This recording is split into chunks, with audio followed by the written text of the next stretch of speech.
Hello guys, మనకి present టీమిండియాలో పక్క వాళ్ళ మీద జోకులు వేస్తూ అలాగే అతని మీద కూడా జోకులు వేయించుకుంటూ మరి సరౌండింగ్ ఉన్న అందరిని కూడా ఖుషి చేయడంలో మరి రిషబ్ పంత్ తర్వాత ఎవరైనా అని చెప్పాలి.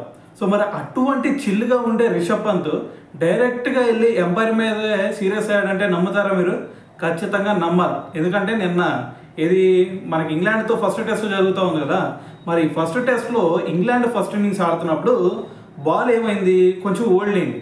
సో దీని గురించే ముందు మనకి బుమ్రా అలాగే శుభ్మన్ గిల్ వీళ్ళిద్దరు కూడా వెళ్ళి ఫీల్డ్ ఎంపైర్ని అడిగారు, బాబు ఇది కొంచెం ఓల్డ్ అయింది, కొత్త బాల్ తెప్పించంటే కుదరదు అన్నారు. అయితే దాని తర్వాత వెళ్ళి రిషబ్ పంత్ కూడా అడిగాడు, మరి బాల్ చూడు భయ్యా ఎలా ఉందో, దారుణంగా ఉంది, దీంతో ఎట్టేస్తాం, కొంచెం చెక్ చేయి అంటే సరే అని ఆగాకు చెక్ చేస్తా అని చెప్పేసి వెళ్ళి చెక్ చేశాడు. మరి సైజు కూడా దాని సైజు కూడా చెక్ చేశాడు. సైజ్ చెక్ చేస్తే సో సైజు కూడా కొంచెం బాగానే ఉంది. సో కాబట్టి ఎంపైర్ ఏమన్నాడు, సైజు అంతా కూడా చెక్ చేశారు నువ్వు చెప్పినట్టే, సో మరి ఎటువంటి డోకలేదు, ఇదే బాల్ వేయండి అని చెప్పేసి బాల్ ఇచ్చేసాడు.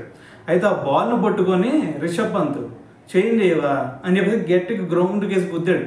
మరి ఇటువంటి సినారియోస్ మనం చూస్తాం రిషబ్ పంత్ నుంచి, సో అరుదుగా చూస్తాం అనమాట. సో ఈ వీడియోనే మనకి ఇప్పుడు ప్రజెంట్ వైరల్ అవుతూ ఉంది. సో మీలో ఎవరైనా సరే చూడకపోతే వెళ్ళి ఒకసారి చూసేయండి.